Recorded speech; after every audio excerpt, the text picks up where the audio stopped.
Higher education માટે અમેરિકાએ હંમેશાથી ભારતીય વિદ્યાર્થીઓનો પસંદગીનો દેશ રહ્યો છે, પરંતુ અમેરિકામાં સ્ટુડન્ટ વિઝા મેળવવા જરાય આસાન નથી. એમાં પણ ઓક્ટોબર 2023થી સપ્ટેમ્બર 2024 દરમિયાન છેલ્લા નાણાકીય વર્ષમાં અમેરિકાએ છેલ્લા એક દાયકામાં સૌથી વધુ સ્ટુડન્ટ વિઝાને રિજેક્ટ કર્યા હતા. અમેરિકામાં સ્ટુડન્ટ માટે F1 વિઝા હોય છે, પરંતુ ગત નાણાકીય વર્ષમાં અમેરિકાએ તમામ દેશોના મળીને કુલ 41% સ્ટુડન્ટ વિઝા અરજીઓ રિજેક્ટ કરી દીધી હતી, અને જેમાં 2024ના રિજેક્ટ કરવામાં આવેલા સ્ટુડન્ટ વિઝાની સરખામણીના ડબલથી પણ વધુ છે.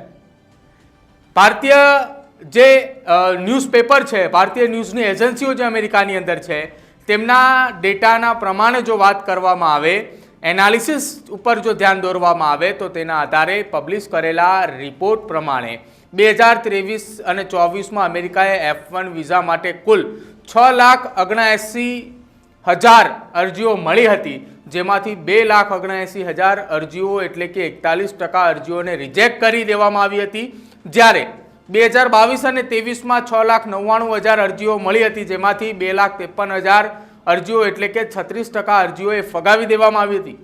જોકે સ્ટેટ ડિપાર્ટમેન્ટ દ્વારા કયા દેશના કેટલા સ્ટુડન્ટના વિઝા રિજેક્ટ કરવામાં આવ્યા છે તેના ડેટા જાહેર કરવામાં નથી આવતા, પરંતુ વર્ષ 2024ના પ્રથમ 9 મહિનામાં અમેરિકાએ 38% ભારતીય વિદ્યાર્થીઓના વિઝા રિજેક્ટ કર્યા હતા, જે સ્ટેટ ડિપાર્ટમેન્ટના ડેટા પ્રમાણે છેલ્લા એક દાયકામાં તમામ દેશોમાંથી આવતી સ્ટુડન્ટ વિઝાની અરજીઓના રિજેક્શનનો રેટ વધી ગયો છે.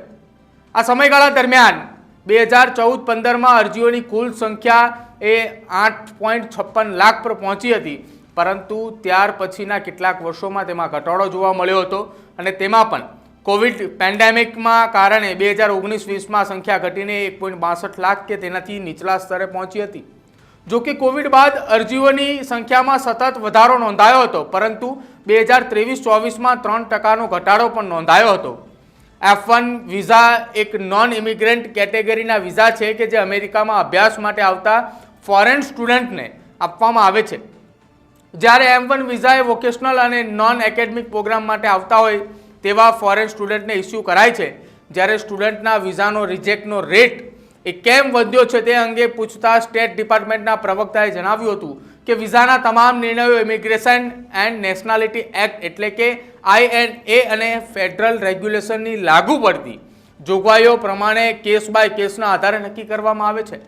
જોકે સ્ટેટ ડિપાર્ટમેન્ટ દ્વારા કયા દેશના કેટલા સ્ટુડન્ટ્સના વિઝા રિજેક્ટ થયા હતા તે દેશના ડેટા પ્રમાણે આપવાનો ઇનકાર કર્યો હતો, પરંતુ કહ્યું હતું કે નાણાકીય વર્ષ 2019થી વિઝા ડેટાની પદ્ધતિ ગણતરીની પદ્ધતિમાં ફેરફાર કરવામાં આવ્યો છે, અને નાણાકીય વર્ષના ફાઇનલ આંકડા રિપોર્ટ ઓફ ધ વિઝા ઓફિસના વાર્ષિક રિપોર્ટમાં ઉપલબ્ધ હોય છે.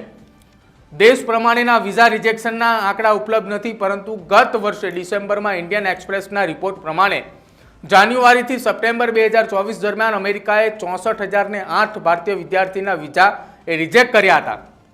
જોકે તેમ છતાંય અમેરિકામાં અભ્યાસ કરનારા ઇન્ટરનેશનલ વિદ્યાર્થીઓની અંદર ભારતીય વિદ્યાર્થીઓની સંખ્યા એ ઘણી નોંધપાત્ર છે. ઓપન ડોર્સ 2024ના રિપોર્ટ પ્રમાણે 2023-24માં ચાઇનીઝ સ્ટુડન્ટને પાછળ રાખીને ભારતીય વિદ્યાર્થીઓએ અમેરિકામાં ઇન્ટરનેશનલ સ્ટુડન્ટનું સૌથી મોટું ગ્રુપ બની ગયું હતું. 2023 અને 24માં અમેરિકાની અંદર 3.31 લાખ ભારતીય વિદ્યાર્થીઓ અભ્યાસ કરી રહ્યા હતા. જોકે હવે અમેરિકામાં ડોનાલ્ડ ટ્રમ્પ સત્તા પર આવ્યા છે, જેના કારણે ઇમિગ્રેશનને લઈને અનિશ્ચિતતા ફેલાઈ ગઈ છે, અને તેના જ કારણે સ્ટુડન્ટ વિઝાના રિજેક્શનનો રેટ એ હજુ પણ વધી શકે છે. મિત્રો, આવા જ વિડીયો અને શોર્ટ્સ જોવા માટે આજે જ અમારી ન્યૂઝરૂમ યુટ્યુબ ચેનલને સબસ્ક્રાઇબ કરો. ટ્રમ્પે તેમના દેશમાંથી લાખો અનડોક્યુમેન્ટેડ ઇમિગ્રન્ટ્સને હાંકી કાઢવા ઈચ્છે છે, પરંતુ તેની સાથે સાથે લીગલ ઇમિગ્રેશન પણ નિયંત્રણો મૂકવાની વાતો એ કરી રહ્યા છે. જોકે ઇન્ટરનેશનલ ઇમિગ્રેશન એ સ્ટુડન્ટને સીધું ગ્રીન કાર્ડ આપવાની વાત કરી રહી હતી, તેમ છતાંય તેઓ પોતાની વાતથી પલટી મારે તે કહી શકાય તેમ નથી. તેવામાં હવે ભારતીય વિદ્યાર્થીઓએ પોતાના અમેરિકન ડ્રીમને હાલ પૂરતું બાજુમાં મૂકી દીધું છે. આ ઉપરાંત હાલમાં કેનેડા, UK, ઓસ્ટ્રેલિયા જેવા દેશો પણ ઇન્ટરનેશનલ સ્ટુડન્ટની સંખ્યાએ મર્યાદિત કરવાના પ્રયાસો શરૂ કર્યા છે, જેના કારણે અભ્યાસ માટે વિદેશ જનારા ભારતીય વિદ્યાર્થીઓની સંખ્યામાં પણ ઘટાડો થયો છે.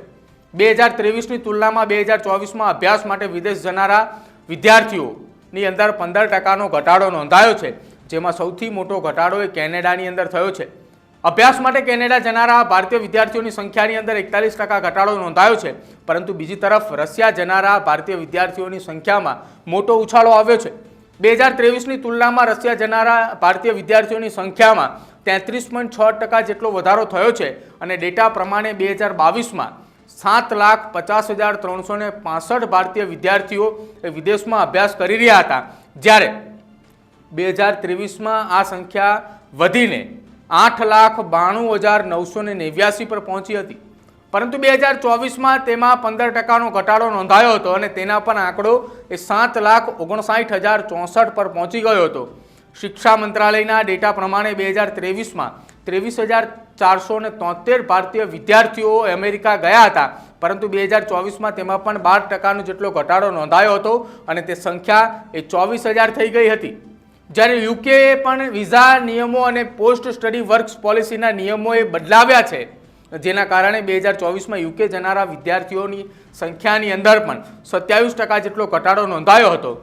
2023માં 1,36,000 જેટલા વિદ્યાર્થીઓ યુકે ગયા હતા, જ્યારે 2024ની અંદર કુલ 98,900 જેટલા વિદ્યાર્થીઓ યુકે ગયા છે.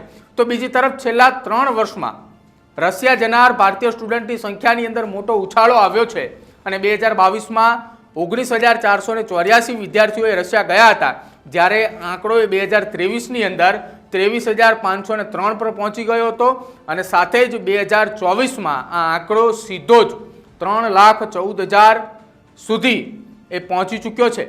એટલે કે હવે ભારતીય વિદ્યાર્થીઓને વિદેશની અંદર અભ્યાસ કરવાની અંદર પહેલી પસંદગી એ કેનેડા, અમેરિકા હતી, એ હવે સાઇડલાઇન પર મુકાઈ છે અને ત્યાંથી હવે પસંદગી પહેલા નંબર ઉપર સીધી રશિયા આવી ચૂકી છે. એટલે કે જો હવે તમે પણ વિદેશની અંદર અભ્યાસ કરવા માંગો છો અને તમારે કેનેડા અને યુકે અથવા યુએસ સિવાય બીજી કોઈ કન્ટ્રીની અંદર વિઝા એપ્લાય કરવા છે, તો રશિયાની અંદર તમે કરી શકો છો કે જ્યાં રિજેક્શનના ચાન્સીસ ખૂબ ઓછા છે, સામે તમારી પહેલી પસંદગી પણ થઈ શકે છે અને સાથે જ યુએસ, યુકે અને કેનેડાની અંદર રિજેક્શનના ચાન્સીસ વધારે હવે પોસિબિલિટી થઈ ચૂકી છે. તમારું શું માનવું છે અમારા અહેવાલને લઈને તે ખાસ અમારા કમેન્ટ સેક્શનમાં જરૂર જણાવજો. જોતા રહેજો ન્યૂઝરૂમ. નમસ્કાર.